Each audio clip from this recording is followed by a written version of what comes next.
जय गुरु जी, शुक्राना गुरु जी, अनंतम शुक्राना गुरु जी।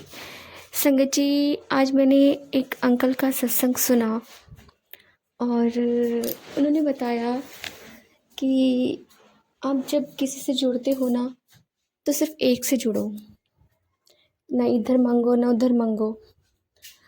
तो एक बार उनके घर पे एक अंकल आंटी आते हैं और उनसे कहते हैं कि चलो बांके बिहारी मंदिर चलते हैं, और आगरा में भी मंदिर है कोई गुरु जी का, वहाँ भी चलेंगे। तो अंकल आंटी मना करते थे कि नहीं, हम नहीं जाएंगे, वो मेरे तो गुरुजी हैं, मैं गुरुजी को सबसे ज़्यादा मानता हूँ, मेरे लिए सब कुछ वही है। वो फिर भी जब वो अंकल आंटी जिद करते हैं तो वो गुरुजी चलते हैं उनके साथ गुरु बांके बिहारी मंदिर के लिए। और जब वहाँ जाते हैं तो मंदिर खाली होता है, कुछ लोग ही होते हैं, वो बिल्कुल सामने एंट्रेंस पर होते हैं। और कुछ ही देर में इतनी भीड़ हो जाती है वहाँ पे, हद से ज़्यादा। और जो वहाँ के सेवादार होते हैं बांके बिहारी जी को 56 भोग का भोग लेकर आते हैं लगाने के लिए। तो जब उन्हें भोग लग जाता है तो उसके बाद लोग कहते हैं कि चलो, सब जयकारे लगाने लगते हैं वहाँ पे, जय बांके बिहारी की जय, बांके बिहारी की जय। और जब जयकारे लगते हैं तो वहाँ का ऑरा जो होता है वो बिल्कुल ही बदल जाता है। तो वो अंकल जी वो 3 बार जय गुरु जी बोलते हैं, जय जय गुरु जी, जय गुरु जी, जय गुरु जी। वो अपने गुरु जी का जयकारा लगाते हैं। उससे पहले पंडित जी वहाँ पे प्रसाद बांट रहे होते हैं और उनके पास कुछ नहीं होता है प्रसाद के तौर पर। वो एकदम से वहाँ पे उनके अंकल के पास एक पंडित जी आते हैं, वो अपना हाथ आगे करते हैं। वो अंकल भी अपना हाथ इस तरह से करते, दोनों हाथ फैला देते हैं और उनके हाथ में इतना सारा प्रसाद रख देते हैं। और जैसे ही वो प्रसाद को मुट्ठी बीचते हैं और चारों तरफ देखते हैं तो पंडित उन्हें कहीं नज़र नहीं आता। तो उस टाइम पे उन्हें ये समझ में आता है कि मेरे गुरुजी आए और मुझे प्रसाद देकर गए। और जो उनके साथ गए थे वो अंकल आंटी कहते हैं कि हम तो यहाँ पे न जाने कितनी बार आ चुके हैं, कितने सालों से आ रहे हैं, पर इस तरह का प्रसाद हमें कभी नहीं मिला खाने को, वो भी 56 भोग, और वो इतना सारा, इतनी क्वांटिटी में हमें कभी नहीं मिला। उस 56 भोग पे गुरुजी, मतलब क्या बताए कि उस पे इतनी अच्छी मीनाकारी हो रही थी, इतना डिज़ाइन से बना हुआ था ना वो। तो वो अंकल डिस्क्राइब कर रहे थे उस प्रसाद के बारे में। कहते हैं जो भी हो, मेरे गुरुजी ने मुझे प्रसाद दिया है कि तू रज के खा, खुश होके खा, खूब सारा खा। तो उसके बाद भीड़ ही उन्हें बाहर निकाल देती है, क्योंकि इतनी भीड़ होती है वो अपने आप ही बाहर निकल जाते हैं। संगत जी, उसके बाद वो कहते हैं कि चलो अब आगरा चलते हैं। संगत जी, जब वो अंकल आंटी आगरा के मंदिर पहुंचते हैं तो जब वहाँ जाते हैं लिफ्ट से, तो लिफ्ट से जैसे ही वो बाहर कदम रखते हैं वहाँ पे गुरुजी की फ्रेगनेंस आती है, बहुत अच्छी फ्रेगनेंस। जो उनके साथ अंकल आंटी होते हैं वो कहते हैं भाई इतनी फ्रेगनेंस, इतनी खुशबू, ऐसा लग रहा है किसी ने इत्र छिड़क दिया हो सारे में।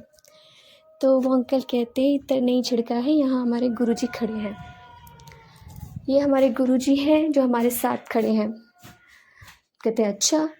फिर वो अंदर एंटर करते हैं तो अंदर गुरुजी का दरबार लगा होता है, वहाँ भी गुरुजी की फ्रेगनेंस होती है। फिर सत्संग होता है। उसके बाद अंकल आंटी कहते हैं कि चलो भाई, अब यहाँ तक आ गए हैं तो हम आगरा का ताजमहल भी देखेंगे। तो फिर वो वहाँ चले जाते हैं। और जब वहाँ जाते हैं तो टिकट ख़त्म हो चुकी होती है और उन्हें टिकट नहीं मिलती है। तो सबके सब कहते हैं कि अंकल जी आप ना गुरुजी से अरदास करो कि हमें टिकट मिल जाए। बट उन्हें टिकट तो मिलती नहीं है। अंकल जी गुरुजी से अरदास करते हैं और बिना टिकट के अंदर चले जाते हैं। वो सबके सब हंसने लगते हैं कि अरे वाह, ये तो कमाल हो गया।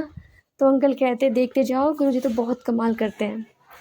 अंदर जाते हैं तो वहाँ पे जो मुमताज़ की कब्र होती है, वहाँ वो जो सेवादार होते हैं वहाँ के, तो वो कहते हैं अंकल जी कि हमें अंदर नीचे जाने दीजिए, अंदर से कुछ देख लें हम। कहते नहीं, तुम ये जो जाली लगी हुई यहीं से देखो, अंदर नीचे कोई नहीं जाएगा, नीचे अंधेरा है, ये हमने बंद कर रखा है।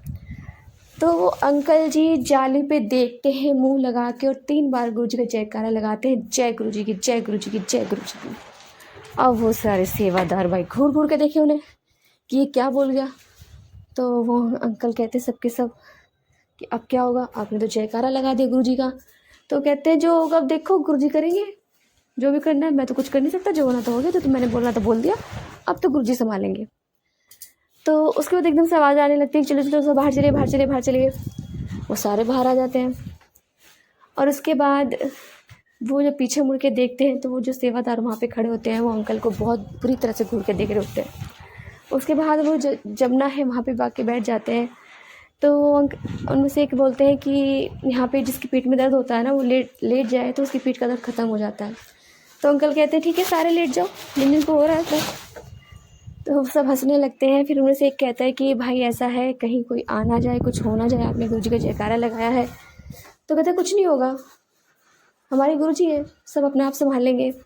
कि देखो यहाँ पे मुमताज़ कैद है और मैंने गुरुजी का जयकारा लगाया, गुरुजी आए और मुमताज़ को अपने साथ लेके चले गए। सब हंसने लगते हैं कि ऐसा भी हो सकता है क्या। वो कहते हैं अंकल जी हाँ ऐसा हो सकता है। तो संगत जी, गुरु महाराज जी इतने प्यारे हैं कि अपने बच्चों के लिए सब कुछ कर जाते हैं। आज गुरुजी ने मुझे इस सत्संग के जरिए एक मैसेज दिया। मैं अपनी बेटी का एक इलाज करा रही हूँ, उसको कुछ प्रॉब्लम है नेगेटिविटी की। तो संगत जी मुझे भी है और मैं अब जाहिर सी बात है हम जहाँ से इलाज करा रहे हैं तो उनको भी मानना पड़ेगा और मानना ही है क्योंकि वो कर रहे हैं इलाज। क्योंकि हर एक विश्वास नाल होता है जो भी काम होता है। तो मुझसे गुरुजी ने काफ़ी टाइम पहले ये बात बोल दी थी कि पुत्र तू सच्चे मन नाल ना माता रानी की सेवा कर, मैं तुझे हर रूप में मिलूँगा, हर रूप में मैं ही विराजमान हूँ। तो आज मैंने गुरु से कुछ बोला तो गुरुजी ने मुझे सत्संग के जरिए मैसेज दिया कि एक म्यान में दो तलवारें नहीं रहती हैं, कि तू इधर भी बोलेगी उधर भी बोलेगी, तो तू एक पे टिक जा, तेनू सब मिल जाना है। और संगत जी पर वो होता है ना कि जब आप किसी से ज़्यादा प्यार करते हो, आपका लगाव हो जाता है, तो आप उस चीज़ को छोड़ ही नहीं पाते। तो शायद ये भी गुरुजी हमारा टेस्ट ले रहे हैं कि देख रहे हैं मेरे को कि मतलब ये मेरी बिटिया है या नहीं है, ये मेरी पक्की संगत है या नहीं है, मुझे भूल तो नहीं जाएगी। पर मैं गुरुजी से कहती हूँ कि गुरुजी बस आप नहीं भूलना, आप नहीं छड़ना, आप हमेशा साथ रहना। संगत जी अभी मैं थोड़ी देर पहले मेरी आँख लग गई थी, मैं लेट गई। तो नीचे हमने गुरुजी का स्वरूप लगा रखा है, हम जोत जलाते हैं, भोग लगाते हैं गुरुजी को।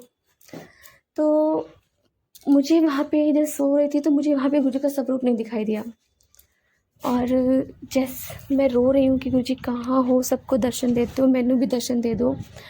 तो वहाँ पे एक सपने में बुढ़िया सी आंटी आती हैं, एक आंटी आती हैं और वो अपनी जर्नी बताती हैं।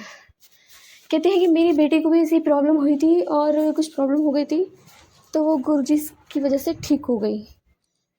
उन्होंने बताया कि मैं 2001 से जुड़ी हूँ गुरुजी से। तो मैंने उनसे बोला कि आंटी जी आपने तो 1 to 1 देखा होगा गुरुजी को अपनी आँखों से। तो उन्होंने कहा हाँ मैंने देखा है।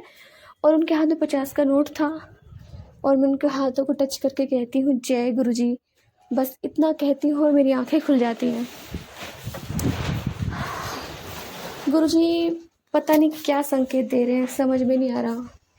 कभी लगता है गुरुजी कहते हैं कि बेटा तू बड़े मंदिर आ जा, तेरी बेटी ठीक हो जाएगी, मगर हमारा बड़ा मंदिर जाना हो ही नहीं पा रहा। बहुत कोशिश करते हैं, सोचते भी हैं जाने की, लेकिन नहीं हो पाता। गुरुजी से इतना लगाव है कि उनको नहीं छड़ सकते। पर गुरुजी का कड़ा आदेश है कि पुत्र एक पे टिक, तुझे सब मिल जाएगा। तो बस गुरुजी से अरदास है कि हमेशा साथ रहना, कभी छड़ के ना जाना। तो जय गुरुजी, शुक्राना गुरु। संगत जी यदि आपको सत्संग अच्छा लगा तो प्लीज़ हमारे चैनल को लाइक कीजिए, सब्सक्राइब कीजिए, बेल आइकन को प्रेस कर दीजिए ताकि नए सत्संग की जानकारी आपको जल्द से जल्द मिल सके। संगत जी यदि आप अपना सत्संग शेयर करना चाहते हैं तो आप हमारे व्हाट्सएप नंबर पर लिख कर भेज सकते हैं, रिकॉर्ड करके भेज सकते हैं। आपके सत्संग में और संगत शेयर किए जाएंगे। जय गुरु जी, शुक्राना गुरु जी।